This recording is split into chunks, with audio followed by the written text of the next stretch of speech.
Franck Ferrand raconte sur Radio Classique.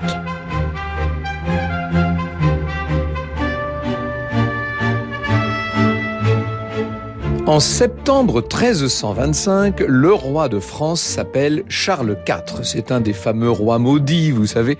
Il a 31 ans et il a la joie d'accueillir à Paris sa sœur Isabelle, sa proche cadette. Elle est devenue Isabelle au sortir de l'enfance, l'épouse du roi d'Angleterre, Édouard II. Imaginez une reine absolument ravissante. Elle a un port absolument royal, elle est magnifique, elle est là. Elle se présente avec son fils aîné qui lui aussi se prénomme Édouard, prince de Galles, âgé de bientôt 13 ans. La rencontre est à la fois familiale et politique puisque l'Angleterre et la France sortent d'une courte guerre et que des tractations ardues ont lieu pour prolonger la suspension d'armes. Isabelle, qui se trouve en France depuis plusieurs mois, a activement participé à ces négociations et si son fils l'a rejointe, c'est parce qu'il doit un serment de fidélité à son oncle Charles IV, ce qu'on appelle l'hommage, hommage pour des fiefs anglais en France. Et pourtant, la satisfaction de la reine est assombrie aux yeux de tous par quelque chose. Charles IV, en la voyant arriver devant lui prend la main, l'embrasse et, sans lâcher sa main, il s'enquiert avec beaucoup de délicatesse des nouvelles de sa sœur. « C'est vrai, dit-elle à son frère, c'est vrai, elle va petitement. » Si l'on reprend le chroniqueur Froissart, elle va jusqu'à préciser « Mon mari m'a prise en trop grande haine par le conseil d'un chevalier qui s'appelle Hugues Despenser. Ce chevalier a tellement attrait à soi et à sa volonté que tout ce qu'il veut dire et faire, il advient. » Le roi de France n'est pas étonné de ce qu'il entend. Isabelle, il le sait, souffre dans son mariage. Difficile d'imaginer le nombre d'humiliations, le nombre de frustrations qu'elle a eu à affronter depuis son mariage. Il faut vous dire que dès son arrivée en Angleterre, au début de 1308, donc 17 ans plus tôt, alors qu'elle était encore une frêle princesse de 12 ans, tout a mal commencé. Son nouveau mari, Édouard II, elle le voit bien, a constamment près de lui un beau jeune homme qui s'appelle Gaveston, dont la discrétion n'est pas la première qualité. Georges Minois en donne un exemple avec le couronnement qui intervient juste après le mariage royal. La délégation française est scandalisée de voir que le rôle principal est confié à Pierre Gaveston, que le roi honore ostensiblement dans le banquet qui suit, délaissant sa jeune femme pour aller s'allonger près du favori, somptueusement vêtu, tandis que les tapisseries qui ornent le hall, au lieu de porter les armes de France et d'Angleterre, portent les armes d'Édouard et de Gaveston. Isabelle, toute inexpérimentée qu'elle puisse être, a de quoi se sentir mal.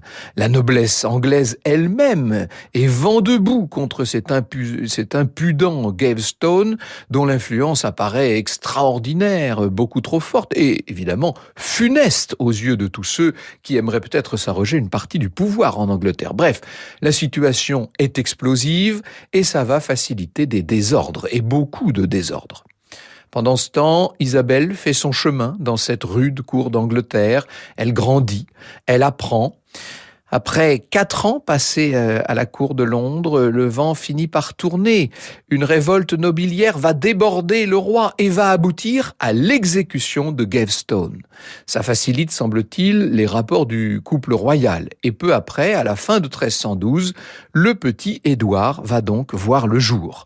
Le roi, c'est évident, a du respect pour son épouse, qui se révèle solide, altière, pleine d'habileté. C'est un esprit politique, cette Isabelle. Il va d'ailleurs lui confier un certain nombre de missions de confiance. Seulement, l'Angleterre affronte à ce moment-là de grands troubles. Des troubles face auxquels le souverain est à la peine. Il va essuyer un échec cinglant en Écosse en 1314. Après quoi, il y a de grosses révoltes dans les années qui suivent. Révoltes conclues dans la violence en 1322. Et maintenant, ce sont 2 autres personnalités qui dominent Édouard. Hugues Despenser, père et fils, le plus jeune étant, croit certains, l'amant du roi.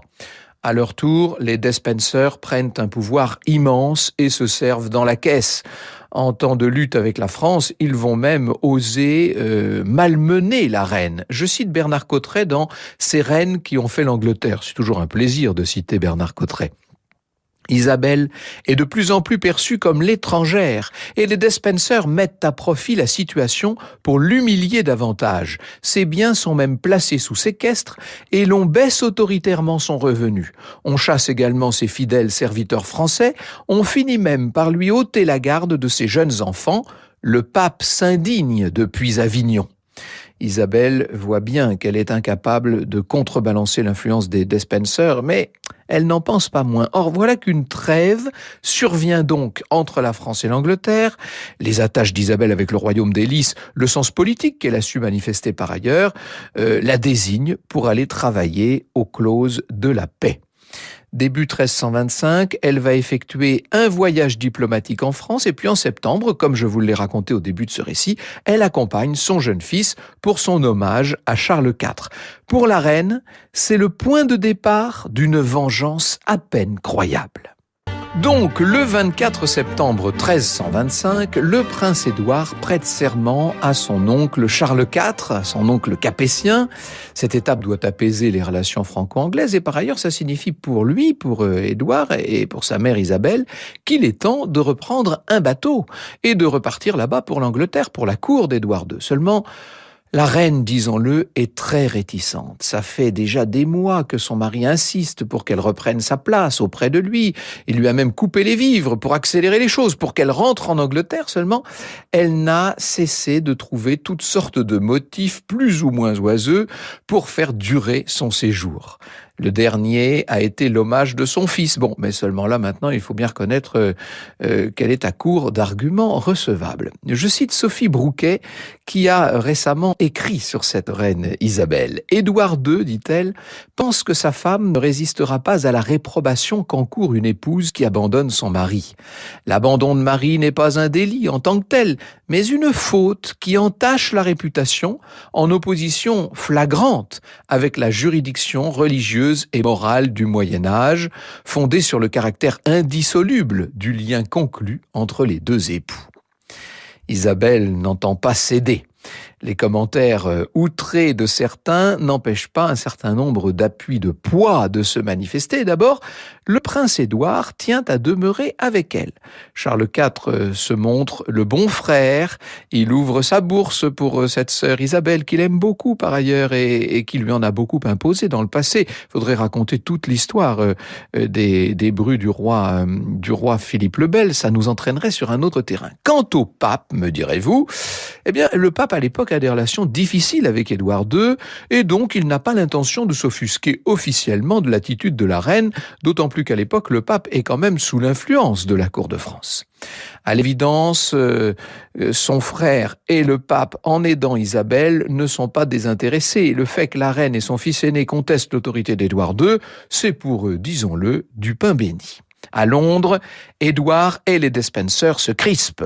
Ils s'emportent. La reine, en tenant à distance chez le meilleur ennemi français, le fils, enfin l'héritier du trône d'Angleterre, et elle-même, en refusant de rentrer, leur tient la dragée haute. Elle ne désarme pas. Alors que l'hiver approche, elle se sent assez forte pour poser ses conditions. Elle a un caractère extraordinaire, cette femme, je vous l'ai dit. Despenser fils, assure-t-elle, s'est entremis dans sa relation sacrée avec le roi. Il est indispensable qu'il soit définitivement écarté, sans cela, elle demeurera sur le continent. La reine se présente, nous dit encore Sophie Brouquet, comme une épouse qui déplore la perte de son mari et la pratique de la vie commune empêchée par un tiers. D'accusée, elle devient accusatrice et sa cause peut l'emporter devant un tribunal ecclésiastique. Isabelle s'habille de noir et porte la guimpe de veuve, qui souligne encore plus la beauté de ses traits. D'épouse entêtée, elle devient une victime qui s'attire bien des sympathies. Et là, Édouard II est un petit peu dépassé, il faut bien le dire. Alors, il cherche à la raisonner par tous les moyens. Un temps, il veut convaincre sa femme que le jeune Despenser est des plus bienveillants envers elle. Et puis, lui et son entourage changent d'attitude et au contraire se répandent en menaces contre la reine. Les chancelleries européennes suivent ce bras de fer conjugal de près. de manière naturelle, la ténacité d'Isabelle va conduire des ennemis d'Édouard II et plus encore des ennemis des Despencer, qui sont en train de prendre un pouvoir sans précédent en Angleterre, à percevoir cette reine comme un véritable recours. Et parmi ceux qui vont se raccrocher à Isabelle, un seigneur hardi qui a 38 ans, il sort complètement du lot, ce Roger Mortimer, avec son passé émaillé de tours de force romanesques. Sa vie est un incroyable roman. Il a été une figure de premier plan de révolte contre Édouard II quelques années plus tôt. Ça s'est mal fini pour lui à l'époque. Il a été pris, il a été jeté dans la tour de Londres et il a simplement de justesse échappé à la hache du bourreau. Il a réussi à s'échapper et il est passé outre-Manche. Et maintenant, Isabelle est devenue tout naturellement son allié. Leurs revanches, si vous voulez, vont dans le même sens. Il est possible que, sans trop tarder d'ailleurs, une galanterie entre le baron intrépide et la reine en exil se soit mêlée à ce qui au départ n'était qu'une connivence politique. Isabelle et Mortimer ne vont pas en rester à des intentions vagues. Au fil de l'année 1326, on les voit monter, j'allais dire un complot, en tout cas toute une véritable opération militaire. Ils ont bien l'intention d'aller se positionner en Angleterre et pourquoi pas de s'emparer de la couronne d'Angleterre, vous imaginez. Alors, pour cela, alors que Charles IV rechigne à aller trop loin dans un appui ouvert à sa sœur, bien entendu, ils vont devoir, ces deux nouveaux alliés, se ménager des alliances, ou au moins en tout cas des bienveillances. Alors, on voit des messagers qui s'élancent un peu partout à travers l'Europe, on envoie des messagers en Écosse, on envoie des messagers aux Pays-Bas, et puis bien sûr, en Avignon, auprès du pape. Il faut que le pape soutienne la reine Isabelle et son allié Mortimer. Le comte de Hainaut, Zélande et Hollande va se montrer le plus réceptif. Lui comprend très bien l'opportunité qui s'ouvre, opportunité liée à la présence du jeune Édouard aux côtés d'Isabelle. Le marché se résume ainsi. Si on lui garantit à ce comte de Hainaut, si on lui garantit que le prince de Galles sera son gendre, eh bien lui, de son côté, il promet un soutien militaire. Isabelle accepte et c'est ainsi qu'à la fin de septembre 1326, une centaine d'embarcations avec à leur bord environ 1500 combattants s'éloignent du rivage de la Hollande méridionale, destination l'Angleterre. Les bateaux d'Isabelle abordent la côte anglaise, à une centaine de nos kilomètres au nord-est de Londres. Vous avez bien compris que c'est une opération militaire qui est à l'œuvre. Et évidemment, les alliés d'Isabelle, qui jusqu'alors étaient restés extrêmement discrets, inutile de vous dire, vont pouvoir s'éveiller. Ils accostent un peu avant midi, nous dit Sophie Brouquet, près de la rivière Orwell, tout près des domaines du comte de Norfolk, qui est le demi-frère du roi, qui, ayant appris la nouvelle du débarquement, ne tarde pas à rejoindre Isabelle, Mortimer et le prince, ainsi que son frère, le comte de Kent, dans l'après-midi. Les soldats construisent rapidement une cabane pour y abriter la reine dans le plus grand confort possible. Pendant ce temps, les vivres, les chevaux et les armes sont débarqués et les bateaux repartent aussitôt en Hollande. Le sort en est jeté. Les envahisseurs ne peuvent plus revenir en arrière. C'est comme quand on dit, vous connaissez l'expression, brûler ses vaisseaux. Ben là, c'est le cas. Les navires sont repartis, eux maintenant sont là, à pied d'œuvre. Vous aurez compris quand même qu'autour de la reine Isabelle et de son compère Mortimer se trouve un certain nombre d'alliés de poids, à commencer par un certain nombre de membres de la famille royale. Alors le roi Édouard, lui, est dans sa capitale. Il a de quoi être déçu de ne pas avoir pu contrer ce débarquement que pourtant il avait anticipé, mais il a aussi des raisons de se réjouir. La troupe autour de sa femme n'est somme toute pas si impressionnante qu'on aurait pu le croire. Encore une fois, le roi Édouard, dans le jugement qu'il porte sur cette troupe justement, va manquer de discernement. Ce qu'apporte Isabelle, ce ne sont pas seulement des combattants et des armes, c'est pour beaucoup une réponse à un problème qui, depuis longtemps, leur apparaissait intolérable, celui de la faiblesse d'un roi au prestige complètement rogné, ce roi dominé par les Despencer père et fils, surtout fils évidemment. Sans tarder, les rangs d'Isabelle et de Mortimer vont s'étoffer et l'on voit se constituer ce qu'il faut bien appeler une véritable armée. Et de fait, les gesticulations d'Édouard II ne peuvent pas grand-chose face à ce qui est en train de devenir une lame de fond, une vague qui grandit devant lui. Et quelques jours après le débarquement, le roi et ses deux âmes damnées jugent même préférable de renoncer à Londres où la révolte gronde. Ils sont obligés de battre en retraite, et c'est une véritable débandade débandade qui commence, une course-poursuite en fait. Despenser père est le premier débusqué par les amis d'Isabelle à Bristol. Il est immédiatement jugé, si l'on peut dire, et mis à mort le 27 octobre. Quant à Despenser fils, qui est auprès du roi, bien entendu, il va être découvert. Les deux, d'ailleurs, Édouard et Despenser, vont être découverts quelques jours après au sud du pays de Galles. Ils sont complètement esselés. Leur ancienne grandeur a été rincée par une de ces averses dont les îles britanniques ont le secret, déjà à l'époque, vous voyez. Le favori, sans surprise, va subir les pires sévices et sa tête va finir, selon le raffinement du temps, sur le London Bridge. Quant au roi, eh bien le roi, entouré tout de même d'un certain respect dû à son prestige et à son rang, le roi est envoyé dans une place forte du centre de l'Angleterre, près de Coventry. Le sort qu'on lui réserve est relativement clément, en tout cas pour le moment. Isabelle, de son côté, doit régler le problème d'un souverain vivant et donc encore pourvu d'une part de légitimité, qu'on le veuille ou non. La haine que suscite Édouard va faciliter néanmoins les choses. Les crimes d'Édouard II sont méthodiquement énumérés et le principe de sa déchéance est validé par le Parlement dès le mois de janvier 1327. Ce qui veut dire que maintenant, ayant parfaitement réussi son coup, ayant réussi à calmer tous les alliés qu'elle pouvait avoir sur le continent et à rallier sur place un certain nombre des grands potentats d'Angleterre, la reine va pouvoir gouverner et elle va pouvoir gouverner avec Mortimer. Alors vous allez me dire, le nouveau roi, c'est Édouard III qui est encore jeune. Eh bien justement, comme il est jeune, on peut facilement le manipuler. Enfin, quand je dis facilement, la vérité c'est que ça n'est pas si simple.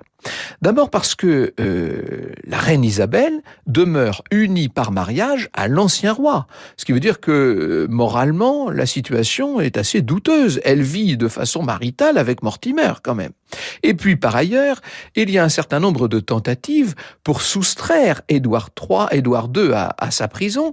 Et ces tentatives ont de quoi l'inquiéter parce que ça prouve qu'il y a quand même autour de l'ancien roi Édouard II des partisans qui n'ont pas l'intention pour autant de se laisser faire.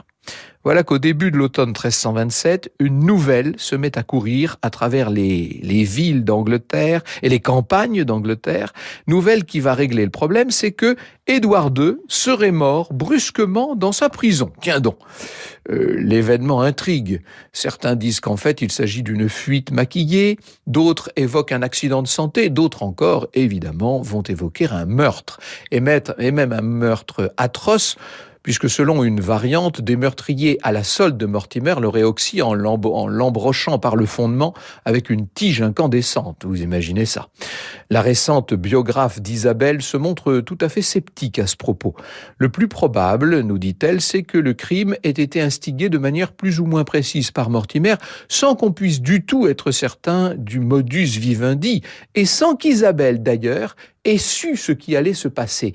Il est probable qu'on ait tenu la reine, ce qu'on devrait appeler maintenant la reine-mère, qu'on l'ait tenue relativement à l'écart du complot qui se tramait contre son mari.